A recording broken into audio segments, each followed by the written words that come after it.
RCN. Le son de la différence. Le rendez-vous conso sur RCN avec l'UFC Que Choisir. Et dans ce nouveau rendez-vous conso avec vous, Odette de l'UFC Que Choisir. Bonjour Odette. Bonjour Thomas. Alors aujourd'hui, on va parler d'un sujet, des opérations bancaires et de l'authentification forte. C'est quoi? Vous allez nous expliquer, j'imagine. On en entend beaucoup parler, effectivement, c'est quand il y a des fraudes. L'authentification forte, c'est vraiment le leitmotiv des banques. D'accord. Donc, l'authentification forte, elle a été fixée par une directive européenne sur les services de paiement. Et elle oblige les banques donc, à vérifier certaines opérations par authentification forte. Ok. Alors justement, vous allez nous expliquer un peu précisément, c'est quoi l'authentification forte? Alors, c'est un dispositif permettant de vérifier votre identité au moment de valider certaines opérations bancaires. Donc ça s'effectue au moyen de 2 éléments, au moins parmi les 3 suivants. Donc ça, c'est effectivement dans la directive. Il faut soit un mot de passe, un code secret ou une question secrète. Okay. Donc on appelle ça les éléments de connaissance. Il n'y a que vous qui les connaissez. Ouais. Un téléphone mobile ou une montre connectée ou un boîtier électronique. Ça, ce sont les éléments de possession. D'accord. Et puis enfin, une empreinte digitale, la forme de l'iris ou la reconnaissance vocale, ce sont les éléments d'inhérence. D'accord. Donc il en faut 2 sur ces 3-là. Alors concrètement, ça ressemble à quoi? Alors la solution la plus courante, c'est l'application mobile de la banque. Donc avant de valider une opération bancaire, votre banque vous envoie une notification sur votre téléphone mobile qui vous invite à vous authentifier dans l'application bancaire avant de valider l'opération. Ouais. Vous êtes en train de faire un achat sur Internet. Effectivement, on reçoit une notification. Donc l'authentification, elle va se faire soit en saisissant un code, donc c'est soit celui qu'on utilise pour accéder à son espace personnel, ou un code particulier choisi pour l'authentification. D'accord. Donc soit par l'empreinte digitale sur le capteur du téléphone, ou la reconnaissance faciale avec l'appareil photo. Pour les personnes qui n'ont pas de téléphone portable, donc qui permet d'utiliser l'application mobile de la banque, cette dernière doit proposer une solution alternative. C'est-à-dire que ces personnes, même sans téléphone, elles doivent pouvoir faire des achats ou faire des opérations à distance avec leur banque. Donc ça peut être l'envoi d'un SMS et l'utilisation d'un code personnel. Donc c'est un code à usage unique reçu par SMS, ou un service vocal, ainsi que le code personnel ou le mot de passe habituel d'opération en ligne. Donc ça, c'est une première possibilité. Ça peut être l'utilisation d'un dispositif physique dédié. Donc ça peut être un boîtier autonome qui va générer un code à usage unique ou bien alors un lecteur de carte. Par exemple, au Crédit Mutuel, c'est le système qui s'appelle Digipass. Donc il faut scanner le QR code affiché sur l'ordinateur, puis saisir son code sur le boîtier. Donc ça génère un code avec 8 chiffres à usage unique qu'il faut saisir sur l'ordinateur pour valider l'opération. C'est vrai qu'on va faire des allers-retours entre effectivement l'ordinateur et son téléphone. La Banque Populaire propose à ses clients ne disposant pas de smartphone un lecteur Pass Cyber Plus. Donc la banque est obligée de proposer d'avoir une solution alternative. D'accord. Les banques sont-elles les seules concernées par l'authentification forte? Alors non. En plus des banques, il y a tous les prestataires de services de paiement qui sont concernés. Par exemple, les établissements de paiement comme pour le compte Nickel, par exemple, ça n'est pas une banque. Les établissements de crédit, Sofinco, Cofidis, etc.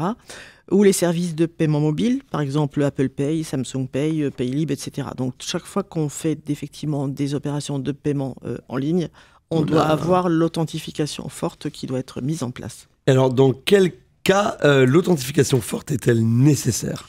Alors, la réglementation, donc la fameuse directive, l'impose dans 3 cas. Donc, c'est accès à l'espace client en ligne tous les 180 jours. C'est-à-dire que tous les 180 jours, on vous dit il va falloir vous réauthentifier. Oui. OK. Et généralement, la banque, elle vous le dit un petit peu à l'avance. Donc, vous avez un petit laps de temps. Ce n'est pas forcément le jour même à l'heure dite quand vous recevez le message. Pour la plupart des opérations de paiement électronique, donc les achats en ligne, l'exécution d'une opération en ligne susceptible de comporter un risque de fraude, donc en matière de paiement ou toute autre utilisation frauduleuse, par exemple pour un changement d'adresse, pour un changement de numéro de téléphone lié au compte, puisque effectivement le lien va se faire avec le numéro de téléphone, l'ajout d'un bénéficiaire de virement, il y a beaucoup de fraude aussi par ce système-là. Donc, en ce qui concerne l'accès à l'espace client, l'authentification s'ajoute à la saisie de l'identifiant et du mot de passe, puisque effectivement, chaque fois qu'on va sur son compte, on saisit l'identifiant et un mot de passe, et donc tous les 180 jours, donc on doit aussi avoir cette fameuse authentification. Et alors, est-ce qu'il y a des exceptions, et si oui, lesquelles à cette authentification forte ? Alors, il y a plusieurs cas pour lesquels la banque peut ne pas exiger. Elle peut, mais elle peut ne pas le faire. Donc, c'est d'abord pour accéder à l'espace client. Donc, l'accès à l'espace en ligne doit faire l'objet d'une authentification forte. Donc, en plus de l'utilisation de l'identifiant et du mot de passe, donc tous les 180 jours, c'est ce que j'ai dit, mais c'est pas à chaque connexion. Donc, voilà, ça revient. L'authentification forte n'est pas non plus nécessaire si l'espace en ligne ne permet pas de consulter le solde, que de consulter le solde du compte. C'est-à-dire, si je vais regarder seulement mon solde de compte et mes dernières opérations, il n'y a pas besoin de faire d'opérations. Voilà, c'est seulement si je veux faire effectivement des opérations en ligne. D'accord. En ce qui concerne les paiements, donc il y a plusieurs cas. Alors justement, je vous en propose. J'ai voulu payer 65 € de course sans contact, mais le paiement a été refusé. Il a fallu que je tape mon code confidentiel. Est-ce que ça, c'est normal ?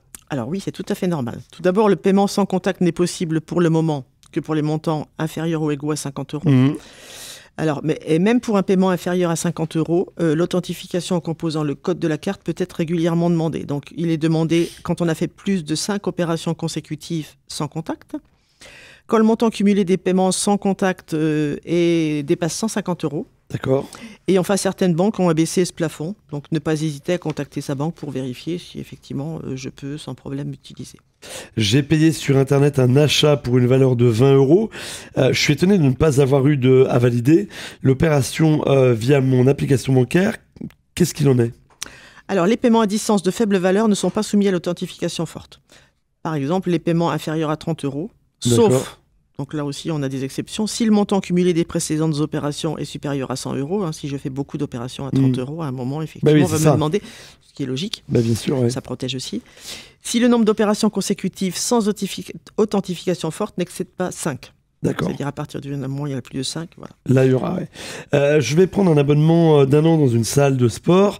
Est-ce que je vais devoir valider le prélèvement chaque mois ? Alors non. Pour les opérations d'un même montant et au profit du même bénéficiaire, il n'y a que la première opération qui va être soumise à authentification forte. Ok. J'effectue plus ou moins régulièrement des virements à ma fille ou à mon fils. Contrairement à un nouveau bénéficiaire, l'authentification forte de ma banque ne se déclenche pas. Est-ce que c'est normal ? Ça, c'est le truc du virement récurrent, quoi, finalement. Tout à fait. Alors oui, c'est uniquement l'enregistrement. Donc quand je vais enregistrer effectivement le RIB du bénéficiaire ou que je vais le modifier, qui va faire l'objet d'une authentification forte. Les virements au profit d'un bénéficiaire de confiance, c'est-à-dire quelqu'un qui est dans ma liste de bénéficiaires, n'ont pas besoin de cette authentification. D'accord. Parce qu'on s'est authentifié déjà sur l'application. Tout à fait. J'envisage d'ouvrir un deuxième compte dans ma banque actuelle. Devrais-je authentifier chaque virement que j'effectue d'un compte à l'autre ? Non. Heureusement. Dans la mesure où les deux comptes sont à votre nom, ils sont ouverts dans le même établissement. Par contre, donc ça, c'est uniquement le cas pour les virements effectués sur un compte ouvert. Si c'est un autre établissement, il faudra effectivement... Oui, parce que là, on transfère de l'argent. Exactement. Même si c'est le même nom, parce que c'est effectivement un transfert entre deux banques, donc c'est plus difficile de faire les vérifications. N'ayant pas de téléphone permettant d'utiliser l'application bancaire, je dispose d'un boîtier pour les paiements avec authentification forte. Aurais-je besoin de mon boîtier pour payer mon stationnement ? Non. Ouf. On n'a pas besoin de... Parce que c'est des petits montants. C'est ça, non ? Là, en fait, c'est un paiement par carte bancaire, donc la carte bancaire sera suffisante pour pouvoir payer. Oui, ok. Très bien. Sur certains sites, l'authentification forte est demandée quasi systématiquement pour tout paiement, mais sur d'autres, elle ne l'est jamais. Pourquoi ? Alors, ce sont les professionnels qui peuvent demander à être exemptés d'authentification forte s'ils démontrent qu'il y a un faible risque de fraude. D'accord. Je crois que c'est le cas, par exemple, sur Amazon. J'allais vous le dire. Tout à fait. Oui.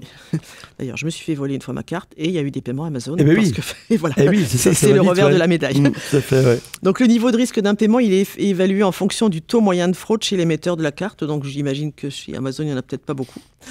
Et chez l'acquéreur, donc la banque du commerçant qui traite la transaction. Donc effectivement, certains commerçants sont exemptés. Voilà. J'ai réservé sur Internet une nuit d'hôtel, mais je n'ai pas pu m'y rendre. L'hôtel m'a débité une somme pour non-présentation, sans que j'ai eu à valider ce débit par authentification forte. C'est normal, ça ? C'est normal. L'authentification forte, elle doit avoir lieu lors de la réservation. Donc c'est quand j'ai réservé la chambre, j'ai effectivement eu besoin d'authentifier. En revanche, le paiement initié par le commerçant pour percevoir les frais de non-présentation, il est exempté d'authentification puisque cette dernière a déjà eu lieu lors de la réservation. Donc effectivement, l'hôtelier, il a pris notre carte, les références, et il va pouvoir effectivement prélever ce montant. Ok. Les conséquences de l'authentification forte en cas d'opération frauduleuse. Ça, c'est le sujet qu'on va aborder maintenant. Je découvre un débit de carte bancaire frauduleux sur mon compte. L'application ne m'a jamais demandé de valider cette opération. La banque doit-elle me rembourser ? Alors oui, effectivement, là, ça ne vous voit pas droit à discussion. Ouais. Faute d'authentification forte, la banque doit vous rembourser immédiatement, sauf si elle prouve une fraude de votre part. D'accord. Parce que c'est vous qui avez fraudé, vous n'êtes pas victime d'une fraude. Mmh. Donc là, effectivement, quand je vois qu'il y a eu une opération, je le signale le plus rapidement possible par lettre recommandée avec accusé-réception, l'opération à la banque, au plus tard dans les 13 mois à compter du débit. Donc on a quand même ça laisse un quand même petit du peu temps, de délai, ouais, clairement, ouais. J'ai été victime de spoofing. L'escroc appelant avec le numéro de téléphone de ma banque m'a mis en confiance. J'ai validé par l'authentification forte des opérations sous couvert de protéger mes comptes. La banque doit-elle me rembourser ? Alors là, on est face à effectivement un classique. C'est une grosse fraude, quelque ça, chose ouais. qu'on a très régulièrement. Ok. Donc oui, effectivement, la banque, en principe, devrait rembourser. Donc les opérations qui ne sont pas autorisées doivent par principe être remboursées immédiatement, même en cas d'authentification forte. D'ailleurs, les banques se retranchent derrière ça en disant non, il y a authentification, donc on ne remboursera pas. Mmh. Cependant, elle peut refuser le remboursement, mais il faut qu'elle prouve la fraude du client ou une négligence grave. Donc c'est une négligence grave. Ouais. Quand on a reçu un coup de téléphone avec le numéro de son conseiller bancaire, on oui, ne peut pas considérer que c'est une négligence grave. Donc, concernant cette situation précise, donc il y a un arrêt de la Cour de cassation qui a d'ailleurs publié un communiqué de presse. Donc, la Cour de cassation considère que le client qui se fait piéger au téléphone par un faux conseiller bancaire ne peut se voir reprocher par sa banque d'avoir commis une négligence grave. Il a donc le droit d'être remboursé par sa banque des virements frauduleux. Ce que la banque ne ferait jamais systématiquement. Il va falloir aller très très loin pour y arriver. Le client avait été contacté par téléphone et le numéro d'appel correspondait effectivement à celui de sa conseillère bancaire. Et c'est effectivement un classique, on en a plusieurs fois par semaine. Attention, la notion de négligence grave relève de l'appréciation des juges. Donc c'est toujours c'est subjectif, ça dépend. Ouais, ça, ouais. Et la solution pourrait être différente selon les circonstances entraînant la fraude. Donc le juge, lui, il va effectivement voir si la personne a été négligente ou pas. Oui, c'est lui qui va considérer la négligence. Ouais. Oui, selon les circonstances, effectivement. La banque tarde à me rembourser. Existe-t-il une sanction ? Alors oui, il y a effectivement une sanction. En cas d'opération frauduleuse, la banque doit en principe rembourser immédiatement et au plus tard à la fin du premier jour ouvrable suivant. Donc ça devrait être normalement automatique. Ça n'est jamais. Ah oui, j'imagine. En général, ils ont du mal à redonner l'argent. Tout à fait. En l'absence de remboursement immédiat et faute de prouver la fraude ou une négligence grave de son client, la banque est redevable de pénalités de retard ? Oui. Alors les sommes dues produisent des intérêts au taux légal majoré de 5 points. Au-delà de 7 jours, donc, puisqu'elle devrait rembourser normalement tout de suite. Les sommes dues produisent des intérêts au taux légal majoré de 10 points. Donc ça peut tout de suite aller très vite. Oui. Et enfin, au-delà de 30 jours, c'est au taux légal majoré de 15 points. Et donc, il devrait y avoir une prochaine directive sur les services de paiement est en cours d'élaboration au niveau européen.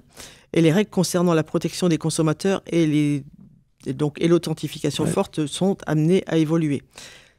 Ce qu'on en sait aujourd'hui ou ce qui pourrait se faire, par exemple, clarification de l'exception de l'authentification forte pour les paiements initiés par le commerçant.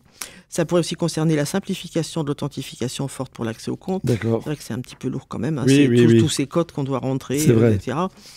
Et pour éviter certaines fraudes, il y aurait obligation de vérifier la concordance entre le nom du bénéficiaire et celui de l'IBAN pour les virements. Puisqu'aujourd'hui, on nous dit bien qu'effectivement, quand on entre un nouveau bénéficiaire, on est complètement responsable de ce qu'on entre et que la banque ne vérifie pas si le numéro de compte correspond avec le nom que j'ai indiqué comme bénéficiaire.